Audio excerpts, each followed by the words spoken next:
नमस्कार, हमारा नाम है समरीन और आपने देखना शुरू कर दिया है लाइव सिटीज। देखिए आज 5 तारीख है, यानी कि आज शिक्षक दिवस है और आपको बता दें कि शिक्षक दिवस के मौके पर आज पटना के श्री कृष्ण मेमोरियल हॉल में बड़े कार्यक्रम का आयोजन हुआ था और इस कार्यक्रम में शिरकत करने के लिए वहां पहुंचे थे शिक्षा मंत्री सुनील कुमार भी। देखिए आपको बता दें कि आज मन से शिक्षा मंत्री ने शिक्षकों को संबोधित भी किया है और कई बातों का जिक्र भी किया है।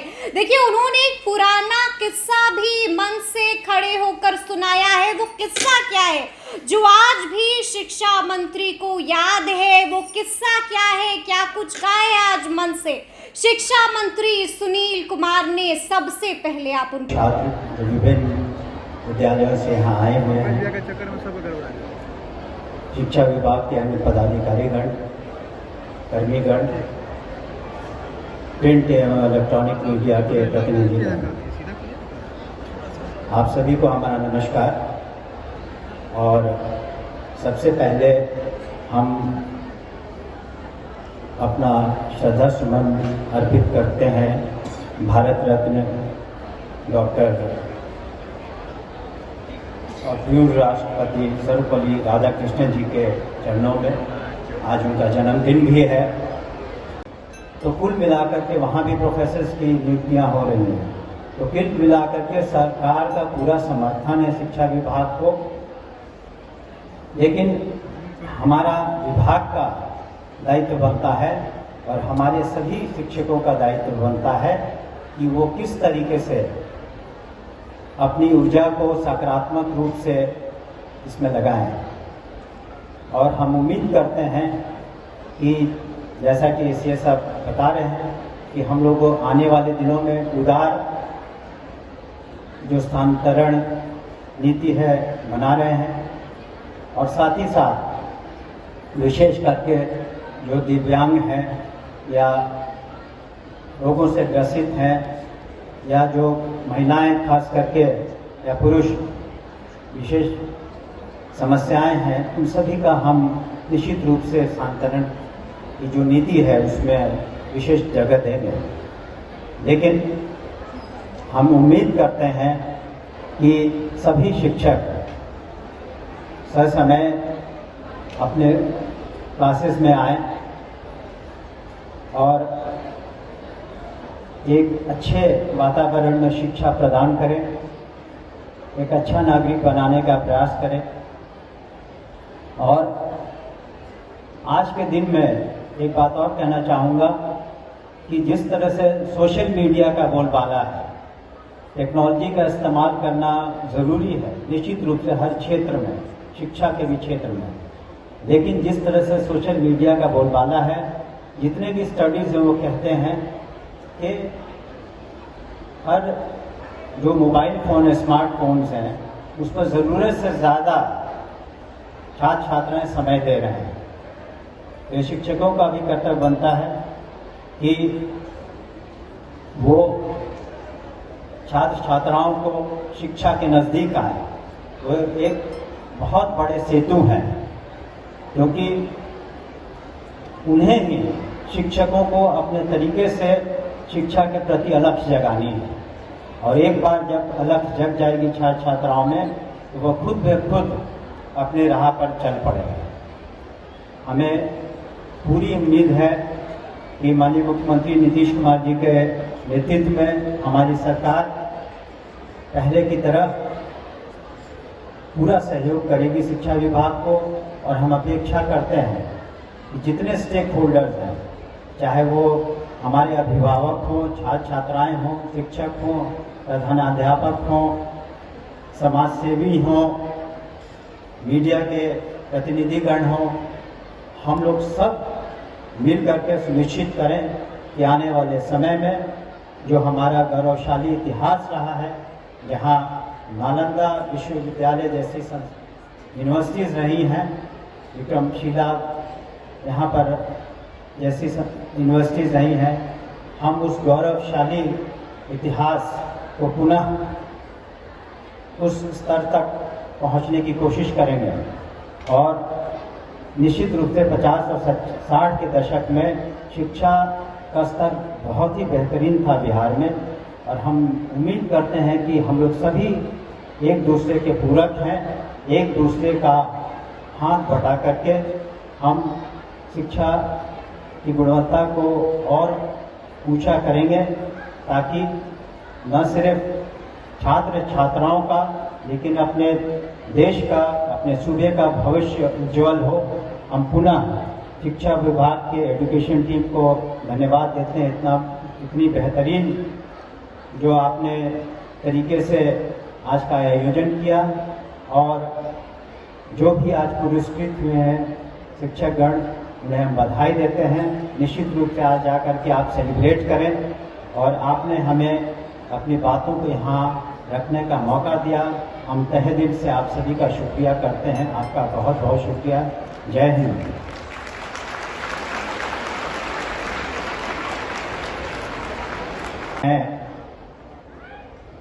वो खुद गाड़ी चला करके 30 से 40 किलोमीटर 4 छात्रों को पढ़ाने आते थे। खुद गाड़ी चला के 30-40 किलोमीटर सप्ताह में कुछ दिनों तक आते थे, और बाद में उन छात्रों में से 2 छात्र को नोबेल प्राइज मिला। ये है गुरु शिष्य का जो आपस का संबंध। और हमने अपने करियर में बहुत जगह सर्व किया, बहुत से महानुभावों से भेंट करने का अवसर प्राप्त हुआ, लेकिन एक महानुभाव ऐसे थे जिनका जो आचरण है और व्यक्तित्व देख करके मैं बहुत प्रभावित हुआ। मैं उस वक्त सीनियर एसपी पटना हुआ करता था, और राजभवन में 90 के दशक की बात है, 90 से कुछ, एक महामहिम APJ कलाम आए हुए थे, और मैं विधि व्यवस्था के दृष्टिकोण से रात में सब व्यवस्था देख रहा था। करीब 9:30-10 का वक्त था, और मैं क्या देखता हूँ कि APJ कलाम साहब महामहिम आ गए हैं नीचे, और उन्होंने मुझसे चंद सवाल किए। पहला सवाल उन्होंने किया कि आप बताएं कि कल जो हमारा टॉप है उसमें कितनी छात्राएं आ रही हैं, कितने छात्र आ रहे हैं, कितने गवर्नमेंट स्कूल के हैं, कितने प्राइवेट स्कूल के हैं, आपने उनके रिफ्रेशमेंट्स के खाने की क्या व्यवस्था कराई है, डॉक्टरों की क्या व्यवस्था है, आने जाने की क्या व्यवस्था है, आपने सफिशिएंट पंखे लगा रखे हैं कि नहीं। और वो खुद इसी तरह से डायस पर चले गए पोडियम पर, और वहाँ से हेलो हेलो किया, और मुझे अंत में खड़ा कर दिया और पूछा कि हमारी आवाज़ अंत तक जा रही है कि नहीं। तो हमने हाँ कहा कि सर बिल्कुल आवाज़ आपकी और एक्सीलेंसी आ रही है आवाज़। तो ये है एक सही मायने में एक उत्कृष्ट उदाहरण शिक्षा का, और शिक्षा से क्या कौन बनता है। जब पेड़ों में फल लग जाते हैं पेड़ झुक जाता है, और महामहिम के ओहदे पर रहकर श्री APJ कलाम का जो व्यक्तित्व था बहुत ऊंचा था, और लोगों ने बहुत नाम कमाए, लेकिन उनका जो व्यक्तित्व था बहुत ही प्रभावशाली था और इतना संवेदनशील था। इसलिए मैं कह रहा हूँ कि हर शिक्षक का जो कर्तव्य होता है कितना महत्वपूर्ण होता है। इन तीनों उदाहरण से ये आपको सभी, खास करके छात्र छात्राओं को, शिक्षकों को आगाह कराना चाहते हैं कि आपकी जिम्मेवारी कितनी महत्वपूर्ण है। बिहार सरकार ने माननीय मुख्यमंत्री श्री नीतीश कुमार जी के नेतृत्व में शिक्षा की तस्वीर बदली है। वैसे तो पूरे प्रांत की, सूबे की तस्वीर भी बदली है, तकदीर भी बदली है, नई दशा दी है, नई दशा सूबे की हुई और एक नई दिशा भी दी है। आपको जान के प्रसन्नता होगी कि जहां 2001 में साक्षरता महिलाओं का करीब 34% था, आज महिलाओं का जो साक्षरता है करीब 75% है। पहले स्कूल के बाहर छात्र छात्राएं 12% से ज़्यादा रहते थे और मात्र 1% से कम रहते। पहले शिक्षकों की संख्या करीब 1.5 लाख से कुछ ज़्यादा थी, 2001-2 की बात कर रहे हैं, लेकिन आज 5,77,000 से ज़्यादा है शिक्षक और शिक्षिकाओं की संख्या। और बिहार ही एक ऐसा राज्य है जहां पर गत एक वर्ष में करीब 2.5 लाख लोगों को शिक्षकों की नौकरियां मिली हैं,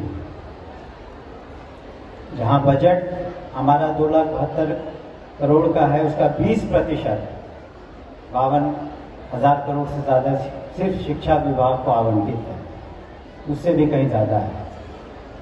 तो आप देख सकते हैं कि सरकार ने बहुत कुछ किया है, माननीय मुख्यमंत्री जी ने बहुत कुछ किया है, लेकिन हमारे पास जो चुनौतियां हैं वो भी बहुत हैं। 74,000 से ज़्यादा 1 से 12 तक स्कूल हैं, 1,80,00,000 से ज़्यादा छात्र छात्राएँ हैं। मिड डे मील हम लोगों ने पुरस्कृत किया है, उन्हें बधाई देते हैं और उम्मीद करते हैं कि आने वाले समय में वो और मेहनत और लगन से शिक्षा विभाग में गुणवत्ता शिक्षा प्रदान करने की तरफ अग्रसर होंगे।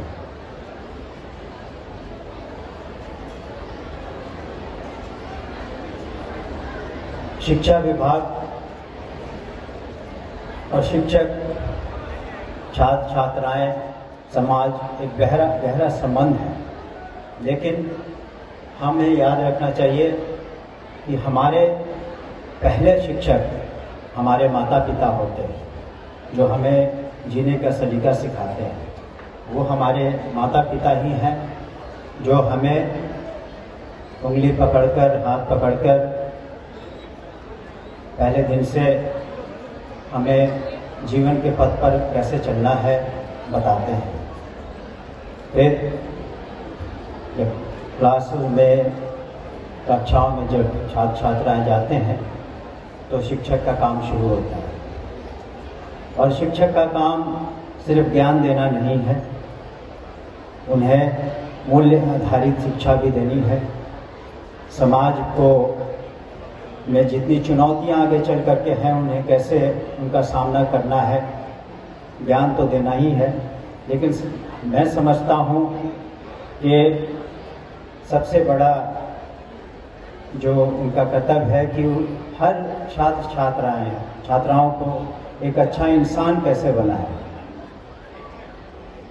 और इस माने में शिक्षकों का जो कर्तव्य है बहुत ही महत्वपूर्ण हो जाता है।